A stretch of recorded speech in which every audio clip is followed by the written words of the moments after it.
Amigos, ¿qué tal? Bienvenidos a su programa Abogados al Día, Data Protección, con un tema muy interesante. El día de hoy vamos a ver el tema hackeo en las empresas.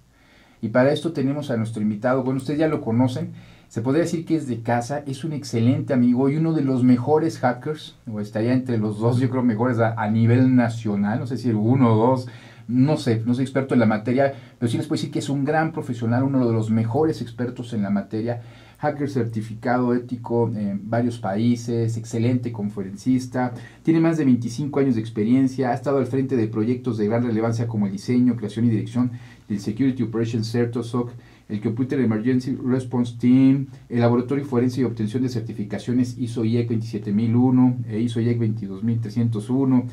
Es experto en área docente, impartiendo certificaciones Ethical Hacker, Forensic Investigador AC Council en diferentes continentes, o sea, es a nivel internacional.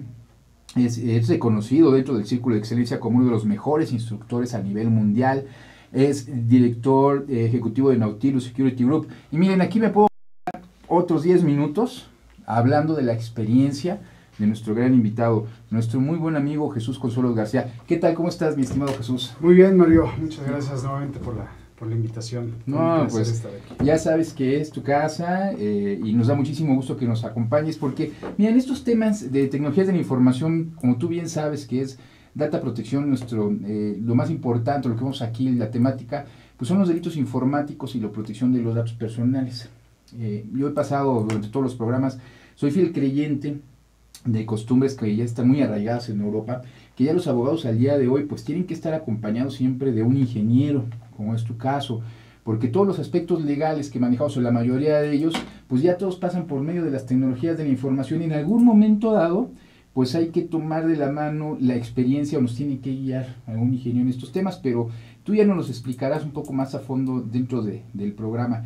Y mi estimado Jesús, para entrar un poquito en tema, ¿nos podrías platicar nuevamente, ya lo vimos en algún programa, pero para retomar, ¿qué es un hacker? Sí, claro que sí, Mario. Pues mira, hay toda una historia de lo que es el hackeo, pero lo podemos resumir muy sencillo. Un hacker es todo aquel que tiene la capacidad y el conocimiento para modificar cualquier sistema o cualquier dispositivo para hacer una cosa la cual no fue diseñada, que tenga un comportamiento totalmente distinto. Pero también extrapolándolo yo allá a los sistemas, ya siendo un poco más específico, un hacker es todo aquel que entra sin autorización y por una puerta o por un método distinto a alguna red empresarial o alguna red casera. Entra utilizando técnicas de explotación, de ruptura, de robo, de secuestro, y tiene prácticamente el control total de los sistemas o de la red. Eso es un hacker. Y puede robar, puede dañar, puede secuestrar sesiones, puede robarse las identidades de individuos como de empresas, ¿no? Prácticamente eso es un hacker para fines prácticos. Ok, mi estimado Jesús, hemos estado viendo o conocemos, tenemos la idea de que el hacker pues es aquella persona del lado oscuro que va a ingresar dentro de nuestra computadora, de nuestra empresa y va a hacer situación. Para esto se han dado dos tipos de hacker. Hay quien recibe el ataque y hay quien ayuda a resolver el ataque. ¿Nos puedes explicar bien estas dos diferencias y qué características tiene tanto un tipo de hacker como el otro tipo de hacker? Sí, claro que sí.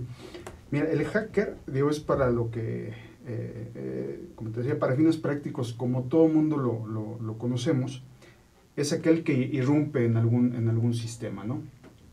Que toma el control del sistema, que toma el control de la red, con el propósito de robar información, o posteriormente vender esa información, de hacer un daño a la continuidad del equipo, frenar de alguna forma. En sí, el hacker, para no entrar en muchos asuntos técnicos o históricos, daña, roba, agrede, el hacker, ¿ok? Claro. Muchos dirán que tiene un conocimiento, que debe tener un conocimiento, sí lo tiene, pero finalmente la tarea principal del hacker es hacer un daño, ¿ok? Si tiene el conocimiento, sí debe tener ese conocimiento. Entonces tenemos por el otro lado al hacker ético. utiliza las mismas técnicas, las mismas herramientas, tiene el mismo conocimiento que un hacker, pero la única diferencia es de que este hacker ético hackea por petición y autorización del dueño del sistema, ¿okay? Es decir, utiliza todo el conocimiento de este hacker ético que se dedica a eso, es un consultor de seguridad, o un hacker de sombrero blanco, un white hat hacker, para beneficio y protección de la empresa. Utilizando las mismas técnicas, se adelanta a lo que haría un hacker. ¿Para qué? Para que todo lo que encuentre, debilidades, huecos de seguridad, lo pueda remediar la empresa antes de que un hacker, a secas, claro, entre y se robe la información, o le cause algún daño, o atente contra su reputación. Entonces el hacker ético hace lo mismo, pero por petición y autorización del dueño de la información o del sistema. Claro. Mi estimado Jesús, muchas veces no conocemos nosotros, llegamos a conocer de los hacker éticos, por ejemplo, te conocemos a ti, a Chema Alonso de España, y algunos otros también de aquí de México, muy conocidos, porque dan la cara, porque ustedes son los que se han dedicado a encontrar, a detectar y a defender y a investigar, como es tu caso, porque aparte fuiste investigador un tiempo y estuviste de los dos lados, estuviste trabajando tanto para el interior de Presidencia de la República, como has trabajado para empresas, como has trabajado para centros de investigación. Ustedes son de los pocos que dan la cara, que se sabe que pueden llegar a representar a una empresa. La mayoría de los hackers no son conocidos. La mayoría de los hackers, o alguna vez tú hiciste un comentario aquí en un programa, que el mejor hacker es aquel que no se conoce. Es difícil para ti como un hacker conocido lidiar con todo este tipo de hackers, porque me imagino que si ellos están a la vanguardia, pues tú tienes que estar doblemente a la vanguardia, porque tienes que adelantarte a lo nuevo que puede llegar a suceder. Platícanos un poquito de estas experiencias que has tenido dentro de tu vida. Primero me gustaría en el ámbito empresarial. ¿Qué has encontrado? Platícanos un poquito de esto. Pues sí, fíjate, tienes mucha razón en lo que dices. La mayoría de los hackers, o se les denomina por un color de sombrero, los black hat hackers, la mayoría de estos hackers se especializan en un tipo de ataque. La mayoría, no todos. Nosotros como hackers éticos no podemos darnos el lujo de especializarnos solamente en uno. Entonces sí debemos de tener todo el conocimiento, todas las técnicas que utilizan todos los hackers, porque en la defensa de una empresa, en la defensa de un sistema, de una red, pues no nos vamos a enfrentar a un tipo de ataque, vamos a enfrentarnos a cientos de tipo de ataques, o a cientos de personas o de hackers que tienen esa necesidad o ese conocimiento. Por lo tanto, la capacitación y el entrenamiento debe ser continuo, debe ser del día a día. No podemos dejarlo solamente en el ámbito académico. Debemos de estudiar, debemos de practicarlo, debemos de dedicar prácticamente la vida profesional al hackeo, ¿no? Hackeo ético. ¿Qué me he encontrado en las empresas? Es difícil, hasta hace unos años, me corrijo, era difícil llegar y ofrecer servicios de seguridad, porque simplemente al escuchar la palabra hacker, ya es, bueno, tengo que proteger, ¿no? Claro. Entonces vas a hackear mi red. No, realmente no es así. La verdad, ojalá tuviéramos ese tiempo para estar hackeando solamente por hobby, ¿no? La verdad es que no es así.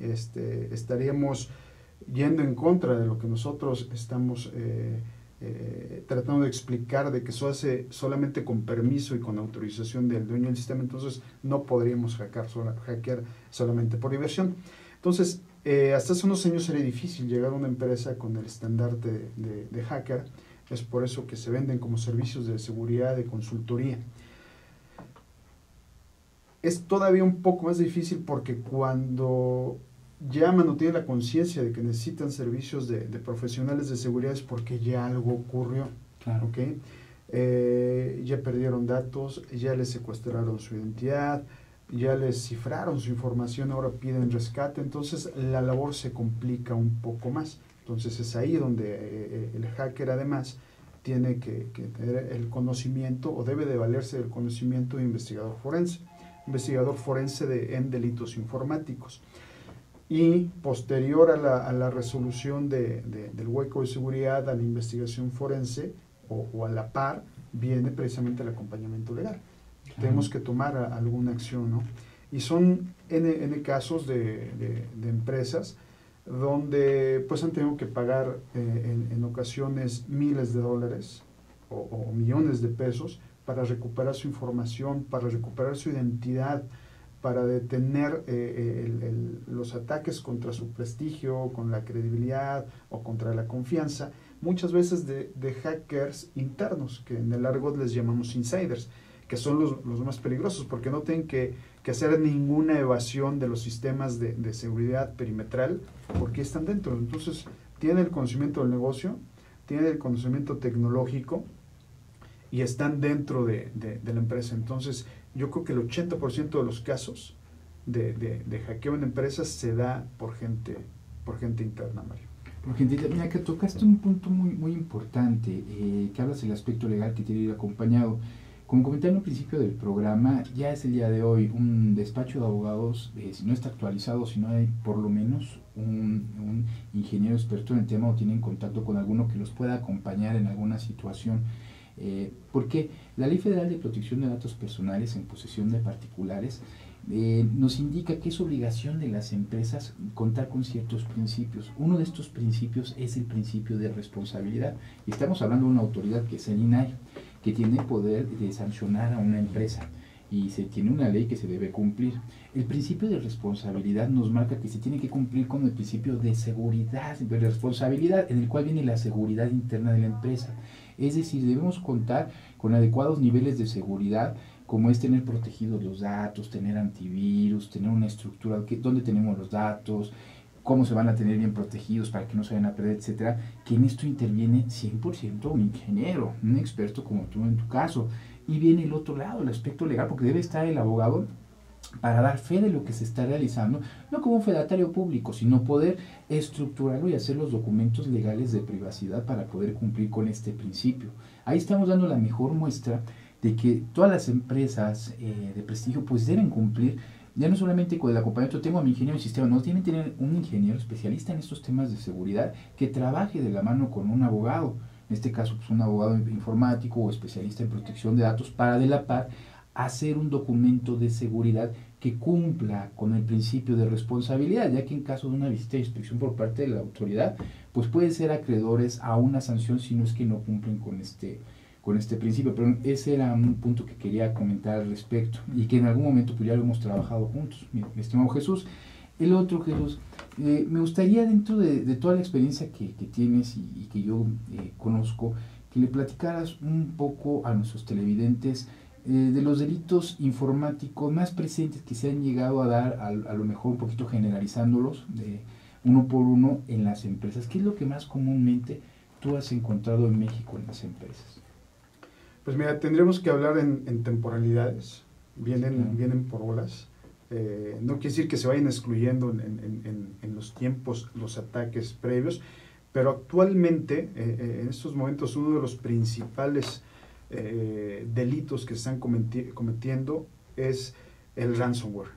¿Qué es el ransomware? El ransomware es un algoritmo de cifrado que se infiltra dentro de las redes, dentro de las computadoras, por varios caminos. Puede ser por algún documento, puede ser por alguna página de internet, de algún sitio de dudosa reputación, puede ser por algún programa descargado y ejecutado y ya contaminado. Y una vez dentro, lo que hace este ransomware es que cifra toda la información, todos los datos, todas las bases de datos, todos los programas, y pide un rescate para ese cifrado. Es decir, primero lo cifra los datos, los protege con un password, y después borra los datos originales. No hay forma de recuperarlos de alguna manera forense. Una vez que los cifra, los borra, pide un rescate, tu computadora se va a ver la única pantalla visible o la única ventana que vas a ver en tu computadora son los datos de contacto y la cuenta de depósito donde debes de pagar a través de bitcoins, que sería muy interesante después tratar el tema de los bitcoins. Sí, claro. Que son irrastreables, no los puedes detectar, no puedes ver ni la procedencia ni el destino, y tienes que pagar para que te den el password y puedas recuperar tu información. La verdad es que en estos casos tienes, es binario. O tienes un 50% de probabilidades de que sí te liberen los datos, o el 50% de que no. Es un riesgo bastante fuerte. Ese ransomware cada vez es más. Ya hay ahorita más de 100 variantes de este ransomware que inició o se empezó a popularizar hace 4 años aquí en México por un virus que le llamaban de la ciberpolicía, que no tenía nada que ver. Sí, que afectaba al principio, creo que te interrumpa, a particulares con cuestión, por ejemplo, lo que voy a comentar, de páginas con contenido para adulto. Empezó a estar infectándose de computadora en computadora, fue las primeras apariciones. Así es, de hecho era muy curioso ese punto, porque cuando te enviaban el correo, decía su computadora ha sido cifrada o está secuestrada porque descargó algún contenido o visitó alguna página de contenido para adultos. Entonces la gente por miedo pagaba, pero al estar pagando, al estar consultando, pues ya estaba también asumiendo que se había hecho alguna, o bajar contenido o visitar ese tipo de contenidos, que cada quien tiene sus gustos, preferencias, pero ya con eso intimidaban a la gente y ofrecían, solicitaban más bien un pago para liberar la información. Y ese es uno o es el que está, de los delitos cibernéticos, que está en boga en la actualidad, y más fuerte y más preocupante. Y más preocupante, y sobre todo, bueno, retomando un poquito antes de ir a un corte, mi estimado Jesús, precisamente con bitcoins, y también acostumbraban, yo llevé algunos casos en mis inicios en estas situaciones de derecho informático, en los que también utilizaban pagos en Super 7, ve y deposita en Super 7 y te liberamos la computadora. Fue una situación que a la fecha todavía sigue sucediendo en menor escala, que ya involucraba hasta autoridades de otros países, ya no solamente de México, también de la Interpol, de la FBI. Fue una situación muy desagradable. Amigos, ya vieron qué clase de programa tenemos, no se pueden, está súper interesante. Regresamos en un momento con nuestro invitado, no se vayan, muchas gracias.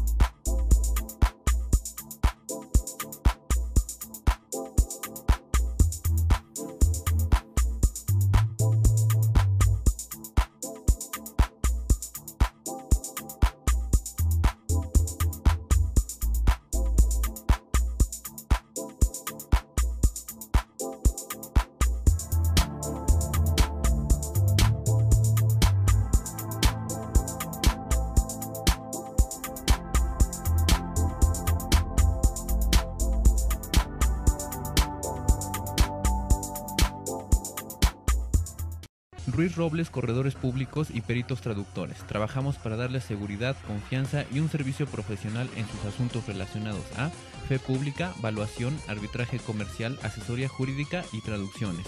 Para nosotros lo más importante es su satisfacción, brindándole además la asesoría jurídica necesaria en su negocio, con un equipo de profesionales capacitados para prevenir y resolver situaciones de riesgo en su empresa. Le aseguramos una asistencia profesional personalizada y humana a quien consideramos más importante, el cliente, porque las oportunidades pequeñas son el principio de las grandes empresas. Segunda carrera NAM, Texcoco 2016. Corre, camina o trota por la prevención del cáncer de mama. 5 y 10 kilómetros. Domingo 16 de octubre. En Body Factory Texcoco. A las 7 de la mañana. Más que una carrera, una causa.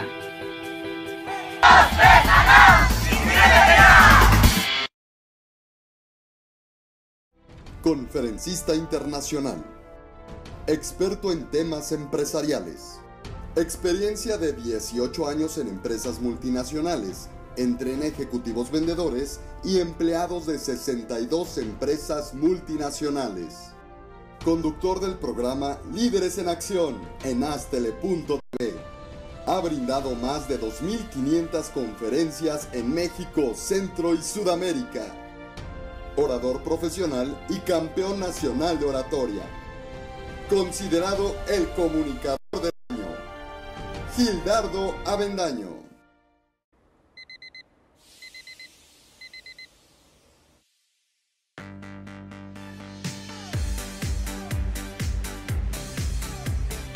Cuando la vida te pone a sudar, hidrata la vida. Electrolit, científicamente hidratante.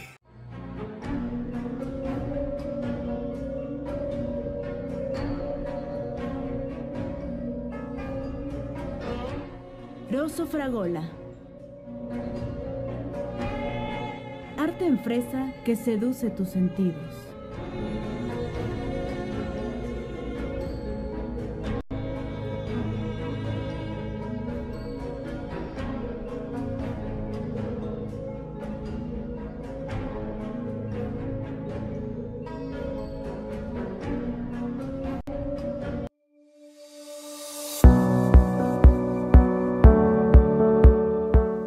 Amigos, continuamos en su programa Abogados al Día, Data Protección, con nuestro buen amigo e invitado Jesús Consuelos. Jesús, nos quedamos platicando cuáles eran los delitos o las actividades ilícitas que más se dan el día de hoy en México, los empresarios en México. Y hay uno que está de moda, que le han puesto diferentes nombres de acuerdo al año en que se encuentra, porque esto ya es viejo, nos quieren vender que tiene apenas 3, 4 meses que está sucediendo, y se ha dado mucho ahorita por la zona de Santa Fe. Ahorita que lo platique los amigos lo van a reconocer. El drop the apple, eso de que dejan un USB a propósito, llegan a una empresa que quieren, no sé, infectar, conseguir datos, entrar al sistema, y dejan un USB nuevo, para que lo tome cualquier empleado, diga, vamos a ver el contenido, lo meten. Esto, explícanos de qué trata del drop the apple, platícale un poquito, nosotros lo hemos visto ya de manera conjunta, cómo está ocurriendo últimamente en las empresas, y más está dando en corporativos como la zona de Santa Fe. Platícanos un poquito de qué trata y qué consecuencias puede tener. Bueno, fíjate, tal cual es una técnica, ¿ok? Sí, es una técnica bastante vieja, prácticamente desde que los dispositivos de almacenamiento eran los disquetes, y de hecho voy a mencionar dos. Desde que había disquetes, hicieron los CDs, los DVDs, los Blu-ray. Consiste en guardar dentro de esos dispositivos algún programa que tenga alguna actividad ilícita, es decir, infectan un programa para crear una puerta trasera, o para cifrar los datos, o para poner un sniffer o un programa que esté escuchando todo lo que transmitas en tu red y enviarlo a otro, o instalar un bot, es decir, un programa que permita el control remoto desde otro y lanzar N cantidad de ataques. Entonces, el objetivo es tan variado como hackers hay. Puede ser robar, puede ser sacar, puede ser poner una puerta trasera, puede ser lo que tú quieras. La técnica de USB, como bien lo mencionaste, era el drop the apple hace ya bastantes años. Actualmente lo estamos viendo con USBs. El USBs graban algún programa, normalmente son juegos de los dulcecitos, o juegos de algunas flores atacando muertos vivientes. Hay muchos juegos que se ponen de moda. ¿Qué es lo que hacen? El hacker lo infecta, lo deja en el USB, se encuentra en el USB o creen que lo dejaron olvidada, y lo ponen en su computadora. Ejecutan el programa funciona, se pueden pasar horas ahí jugando, entretenidos, o viendo películas o escuchando música, pero por detrás del programa lo que está haciendo es o poner la puerta trasera, o estar cifrando. Comúnmente eso es un caballo de Troya, o malamente conocido como troyano. Estos caballos de Troya requieren la intervención del usuario.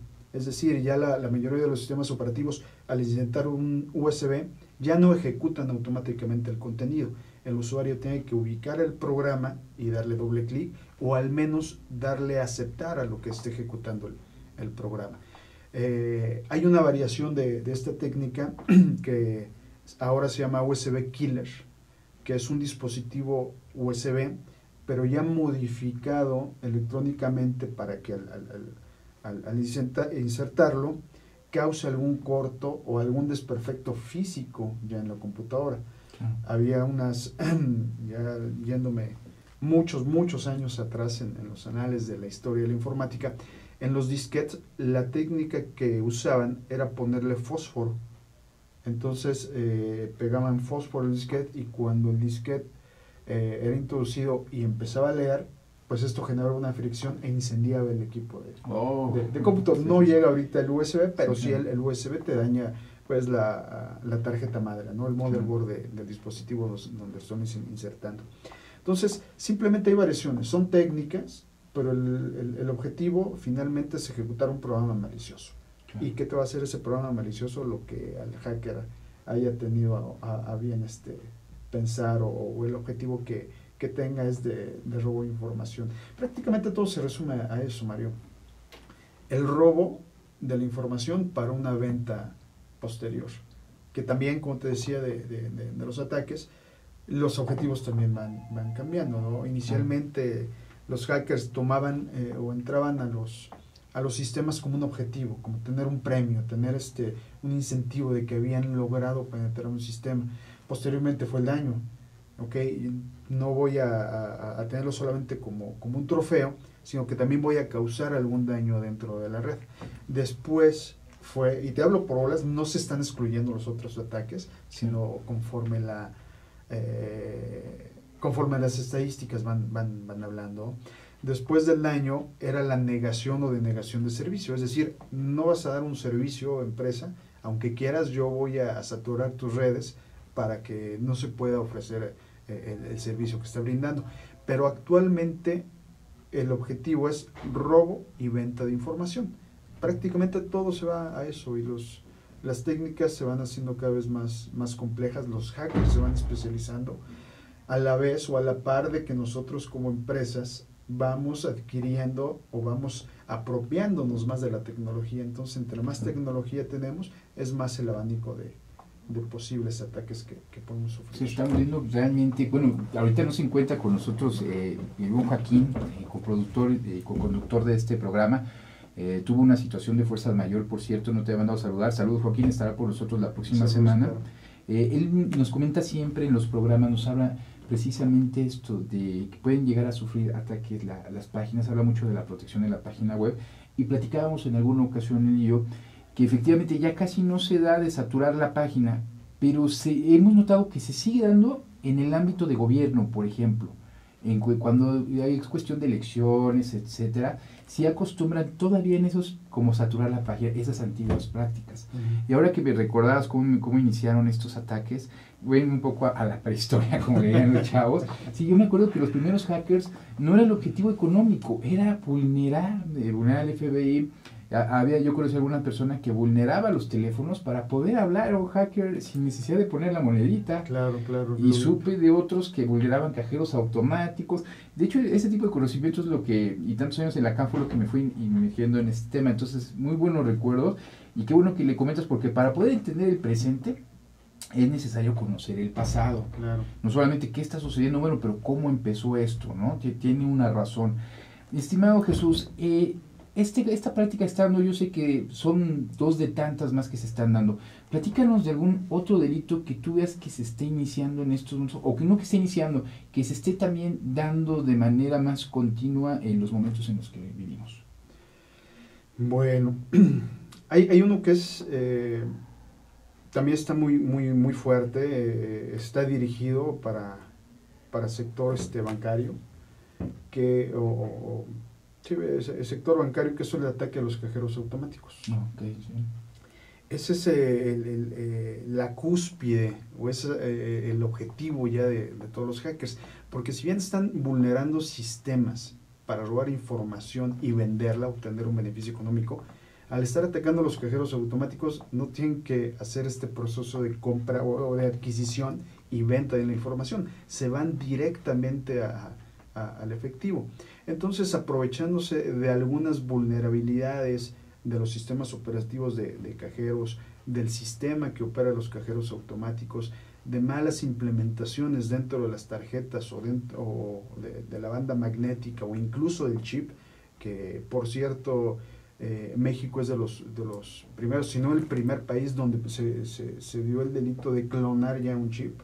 Entonces, ese tipo de robos, de sacar o dispensar todo el efectivo de los cajeros automáticos basándose en debilidades, es lo que está afectando pues casi a todos los bancos de México, ¿no?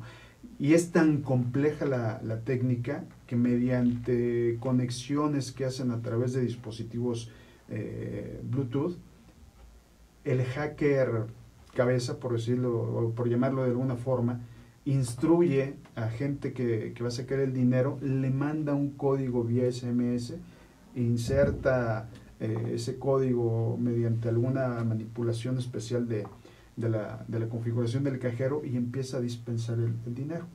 Obvio, este ataque mencionado suena bastante fácil, suena muy de John Connor, de Terminator, Sí. pero requiere una preparación anterior, que es haber infiltrado físicamente los dispositivos en los cajeros. Entonces se requiere el haber logrado descifrar la combinación o abrir las puertas traseras físicas del cajero para lograr meter ese virus, pero se da cada vez más frecuente en México. Sí, he escuchado de esa situación de los cajeros, y no solamente de los cajeros, también he estado escuchando, bueno, todos lo sabemos, que en materia de entregar la información, o, bueno, voy a adelantarme un poquito, que algo que quería que vieran más adelante, al llamado robo de identidad, y que tú y yo conocemos bastante bien, tu aspecto técnico Y y es en apasionante. el aspecto legal, sí es muy apasionante. Se da en esos temas de que muchas veces pues falsifican ciertas áreas de la empresa, bueno, duplican las áreas de la empresa en los aspectos electrónicos, como es la página, como es, bueno, tú nos platicarás un poco más. Mejor, ¿qué te parece si nos platicas un poquito tú del aspecto técnico? ¿Qué has visto del robo de identidad o suplantación de identidad en las empresas en nuestros días? Pues mira, cada vez como te decía, gracias al apropiamiento de la tecnología, pues todas las empresas tenemos ya una presencia fuerte en Internet, a través de nuestra página, de nuestras redes sociales. Prácticamente una empresa que no tiene 3 o 4 redes sociales, pues no tiene presencia en Internet. Entonces, toda la información que nosotros vamos generando y vamos posteando en estas redes sociales o en esta página, en algún momento puede ser utilizada en nuestra contra. Es decir, yo tengo una empresa que se llama botellaverde.com y puedo comprar el dominio de botellaverde.mx. Hago la copia total de imagen de esta empresa y después lanzo ataques para redirigir todo el tráfico de botellaverde.com a botellaverde.mx. Entonces ahí ya estoy secuestrando totalmente todo el tráfico, todos los posibles clientes, los proveedores, porque van a llegar a mi sitio. Mientras tanto, con el ataque que lancé posterior, si logré lanzar ese ataque, si fue exitoso, quiere decir que tienen alguna vulnerabilidad. Y a través de ese tipo de ataques, a través del portal web, puedo llegar a tener control de su base de datos, de sus correos electrónicos, porque toda esta es una información pública, debe ser información pública para que te encuentren, no puedes estar aislado. Entonces, a través de información que ponen cuando compran un dominio, que el dominio es lo que identifica a la empresa, el botellaverde.com, puedo obtener teléfonos, puedo obtener correos electrónicos, puedo obtener nombres de los administradores, puedo obtener información de la tecnología que están utilizando. Entonces, para un hacker es relativamente fácil hacer ese secuestro. Claro. Vaya, tiene prácticamente todos los datos. Y al estar tan expuesto, al estar viendo los nombres del correo electrónico, por ejemplo, jconsuelos@botellaverde.com, pueden incluso inferir cómo está internamente la configuración de su correo o la configuración de los accesos. Pueden intentar con jconsuelos voy a entrar hasta su correo. Y lanzan ataques de adivinación de contraseñas o de ruptura de contraseñas y se infiltran al contenido de tu página, a los servidores, ya están dentro de tu infraestructura. Entonces es muy fácil trasladar toda esa información a tu página de secuestro o a tu identidad secuestrada y te dejan fuera del mercado como empresa. Entonces cada vez es más frecuente eso y técnicamente se puede frenar, sí. Técnicamente se puede detectar, sí. Técnicamente se puede ver quién es el que hizo, quién y cómo y qué métodos utilizó, pero la parte más importante es la recuperación de tu identidad y de la asesoría legal. Es decir, ¿qué voy a hacer? ¿ante quién acudo? ¿Qué procesos debo de cumplir? Es decir, ¿se puede hacer algo y se debe hacer Claro, algo? pero definitivamente de la mano de un abogado y tanto un ingeniero, porque nos hemos encontrado, Jesús, tú lo sabes, mira, te secuestran primero para sacar la página, pues se tiene que entregar, está el aspecto legal, tú dices, la pueden clonar, van y piden el nombre de dominio, para entregar el nombre de dominio dan cierta información que son datos personales, una identificación, por ejemplo, un poquito como ejemplo para Sí, eso, sí, sí. el IFE. Entonces de ahí estamos viendo que hay una identificación de una persona que debe ser responsable. Entonces está el aspecto técnico que debe llevar un ingeniero para poder detectar las áreas técnicas, como el aspecto del abogado, ok, pues ya esta persona tiene responsabilidad. Muchas veces cuando lo secuestran hasta son falsificadas las credenciales del lector que entregan para los nombres de dominio y los datos que dan. Entonces ese es otro problema. Pero ahí tenemos, el ingeniero tiene el de reacción inmediata y el abogado tiene la responsabilidad de la prevención. Ok, ahorita vamos a responder de inmediato, los dos de la mano. Vamos a ver qué legalmente, qué podemos hacer y hasta dónde podemos llegar, la parte técnica e igualmente la parte preventiva. Porque ya queremos, ya esto ya lo solucionamos ahorita, queremos que ya no suceda. Porque si seguimos haciendo la parte reactiva es un efecto cucaracha, tú lo sabes. Al rato lo vuelve a hacer otro y lo hace otro, o ese mismo. Nos encontró infinidad de veces. De la mano de un abogado y de un ingeniero vamos a hacer un plan de protección. Vamos, si detectamos a esta persona, vamos a atacar legalmente. Si no, vamos a hacer un sistema de gestión de seguridad y protección de la información, en la cual el ingeniero va a detectar dónde están las posibles fugas, qué es lo que se puede hacer, determinar responsabilidades. El abogado va a poner políticas, cómo se va a guiar, se van a vincular documentos vinculantes. Entonces estamos generando un sistema de protección a la empresa. Pero ese es un tema muy largo que quiero que veamos en otro programa, porque no lo acabamos el día de hoy, mi estimado Jesús. Amigos, vamos a otro corte más. Ya vieron, el programa está muy interesante. No se vayan, regresamos en un momento. Muchas gracias.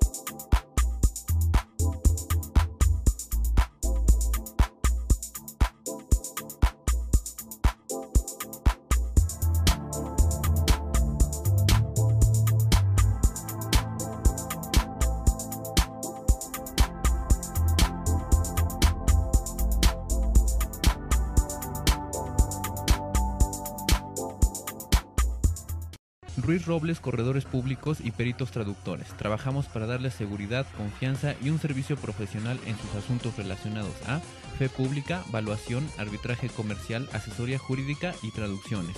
Para nosotros lo más importante es su satisfacción, brindándole además la asesoría jurídica necesaria en su negocio, con un equipo de profesionales capacitados para prevenir y resolver situaciones de riesgo en su empresa.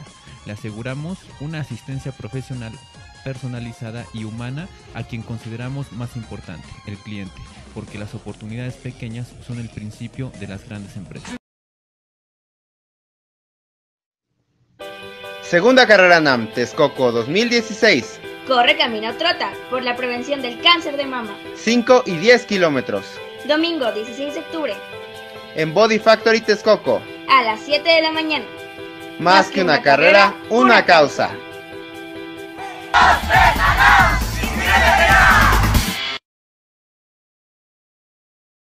Conferencista internacional.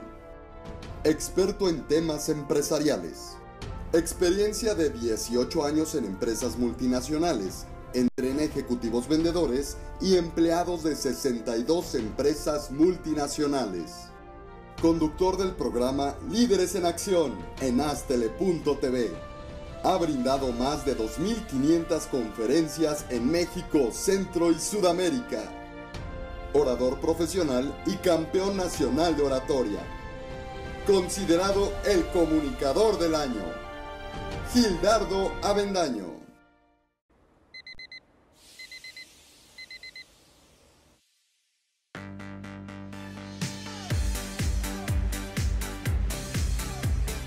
Cuando la vida te pone a sudar, hidrata la vida. Electrolit, científicamente hidratante.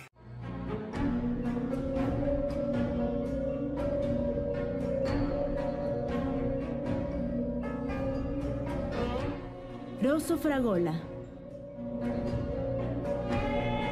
Arte en fresa que seduce tus sentidos.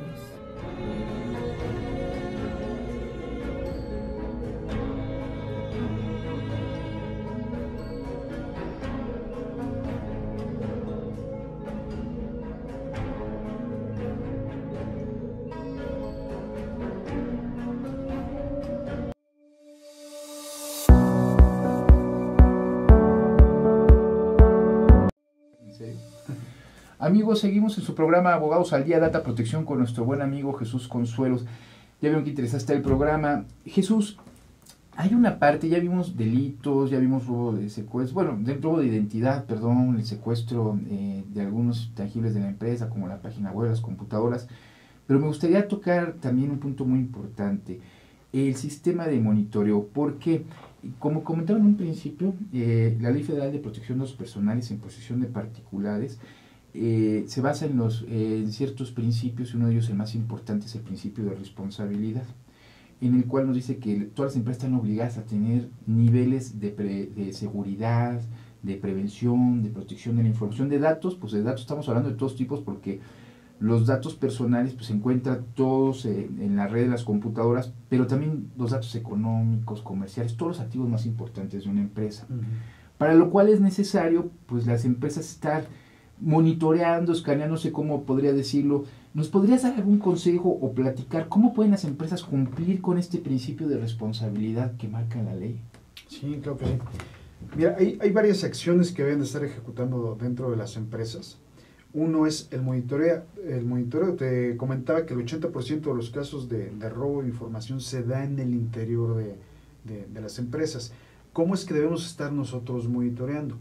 Debemos de tener al menos 3 monitores, que es sobre la tecnología, sobre la gente y sobre los procesos. Pero vamos a enfocarnos en este momento meramente a lo que es la tecnología. Es decir, vamos a suponer que dentro de este principio de responsabilidad y en cumplimiento a la Ley Federal de Protección de Datos, ya tenemos clasificada nuestra información, ya la tenemos contenida en una infraestructura segura, y ya tenemos a nuestro responsable de seguridad. ¿Qué es lo que sigue ahora? Lo que tenemos que hacer es monitorear constantemente las fuentes de almacenamiento y de tránsito de nuestra información.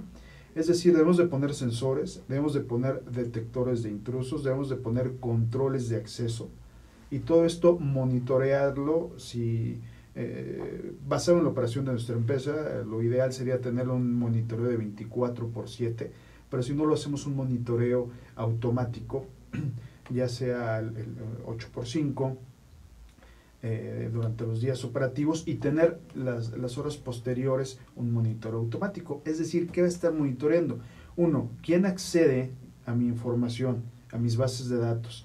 ¿Desde dónde accede? Es decir, desde la red interna, desde una red externa, es decir, desde alguna conexión segura, de una conexión insegura. ¿Cuántas veces está registrado o está logueado esta persona en el sistema? Debemos de ver qué cantidad de información está manipulando, está extrayendo, y sobre todo en qué horarios los está haciendo. Teniendo esto como control de acceso a la información, debemos tener también un monitoreo de actividad maliciosa. Es decir, poner algunos sensores, detectores de intrusos, que van a estar revisando todo el tráfico en todo momento para detectar huellas o firmas de software ya registrado como ilegal, o de ataques conocidos.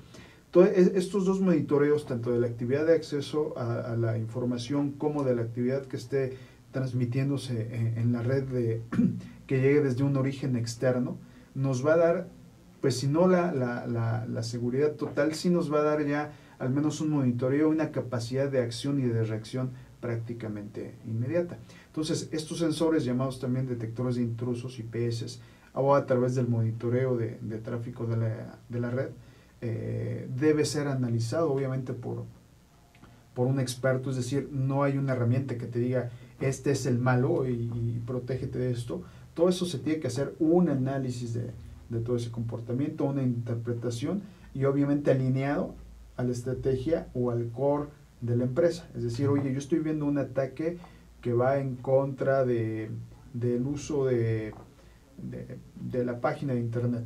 Oye, pero eso no me afecta tal vez. Mejor monitorea todos los que están accediendo a mi base de datos de clientes o de proveedores. Eso sí me interesa. Entonces, es precisamente ese análisis que te va a determinar hacia qué debes de enfocar tu protección y obviamente tu presupuesto en seguridad. Claro, y de acuerdo a la política de la empresa, porque si la página web, por ejemplo, tiene se pueden dejar datos de las personas para obtener información, por ejemplo, hay un apartado para contacto, o si dejo mi teléfono para que se comuniquen conmigo, o incluso hasta para realizar pagos, porque muchas páginas web tienen sistemas para realizar pagos, pues entonces se vuelve indispensable que contemos con estos, con la protección mínima de seguridad de las empresas, porque si no podemos ser acreedores a alguna multa por parte de la autoridad, porque recordemos que reconoce el tratamiento de los datos, la autoridad, que es el tratamiento, cualquier uso, almacenamiento de información, cualquier uso que le demos a los datos personales, hasta el mismo almacenamiento, ese es un tratamiento y está regulado por la autoridad. Entonces se convierte necesario proteger la página, como tantas veces nos los ha comentado aquí nuestro buen amigo Joaquín, ¿no? Y él es experto en estos temas también para proteger las páginas web. Ahora, ya hablaste de la parte técnica para las empresas, sobre todo enfocada a las empresas ya un poquito de mayor tamaño. Este va de la mano junto con una protección legal, porque todo esto que os acaba de comentar nuestro experto en el tema tiene que quedar plasmado en documentos, pero no solamente en un proceso como tal, que debe haber un proceso que tú, en este caso que ellos lo manejas las 27,000, bueno, tantas implementaciones. 27,000, PCI, RSIM. Sí, tantos que manejan el Ministerio Jesús, que es de acuerdo a las circunstancias y de la empresa. Bueno, como abogados debemos nosotros generar un documento que vaya a la par. De hecho, debe integrar este proceso que hace el ingeniero con los aspectos legales. El proceso, a ver, quién mete la información, quién es el responsable, dónde se tiene, quién la pone. Bueno, hasta las políticas de uso. Tengo mi computadora, está prohibido meter USBs para evitar lo que platicábamos en un principio, no se puede permitir que otra persona que no sea el dueño de la computadora la maneje, para evitar este tipo de situaciones. Entonces estamos hablando que se genera un sistema de gestión de seguridad interno, el cual abarca el aspecto legal y el aspecto técnico.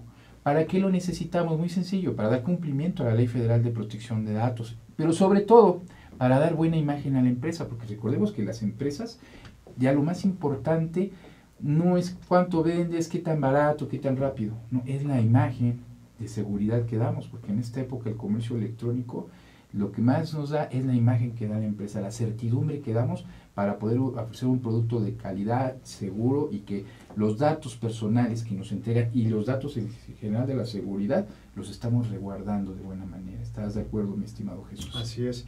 Fíjate que es un punto bien importante este que comentas, porque anteriormente, los sistemas de gestión de seguridad de la información eran creados por personas técnicas, meramente. Entonces, venía desde el alineamiento con la estrategia de la empresa, crear una estrategia de seguridad, la creación de políticas, la identificación de responsables, de líneas de negocio, pero lo hacía gente principalmente técnico-financiera. Se está olvidando el aspecto legal. Es decir, yo puse mi política, y está muy bien mi política de que no meta USBs o que utilice mi equipo de cómputo solo para fines del negocio. Pero ¿qué pasa si eso se incumple? Debe tener alguna sanción. Una política que no se sancione en incumplimiento es una política que no se cumple, claro, simplemente, ¿no? Entonces, la parte de la cuestión legal no es importante, es imprescindible. No se puede tener un sistema de gestión de la seguridad de la información si no se está cubriendo también el aspecto legal. La parte de cumplimiento, sobre todo ahora que las regulaciones son más estrictas, se debe tener netamente un cumplimiento tecnológico y un cumplimiento legal, y alinearlo todo hacia el core de la empresa. ¿Cuál es la actividad principal? Y usando o haciendo una simbiosis ingeniero-abogado, ¿no? En toda esta cuestión de la creación de los servicios del sistema de gestión. Y una parte muy importante, todo esto se debe iniciar con un análisis de riesgo y de impacto. Es decir, ¿qué tengo en mi empresa? ¿Qué es más riesgoso? Y en caso de que se logre ejecutar algún ataque en contra de este activo crítico, ¿cuál es el impacto que voy a tener? Porque el impacto puede ser económico o reputacional, que el reputacional finalmente se va a convertir en termine por el otro lado. Exactamente. No, mi estimado Jesús, ha sido un gusto tenerte nuevamente aquí en el programa. Quedamos pendiente para, si nos haces el favor de venir a que platiquemos de cómo implementar un sistema de gestión de seguridad. ¿Qué te parece? Claro que sí, sí sería algo muy bueno de dar todos los pasos, que vean que la complejidad que sí tiene todo la protección de la información, manejado precisamente por los temas legales y técnicos, se convierte en algo relativamente rápido y la complejidad se ve minimizada al ser ejecutado en estos dos vías. Claro, lo vamos a hacer, miren, yo me comprometo también, vamos a ver la parte legal, la parte técnica, es un compromiso, y también el programa que ustedes gusten, ya saben, pueden mandar sus comentarios a mariogomez@dataproteccion.com.mx o algún programa en particular que quieran ver. Esperemos que ya la próxima semana se encuentre con nosotros nuestro estimado y buen amigo Joaquín Elizalde, que hoy por cuestiones de causa de fuerza mayor no pudo acompañarnos, y no me queda más que agradecer a nuestro buen amigo Jesús, que ha estado con nosotros nuevamente. Jesús, es tu casa.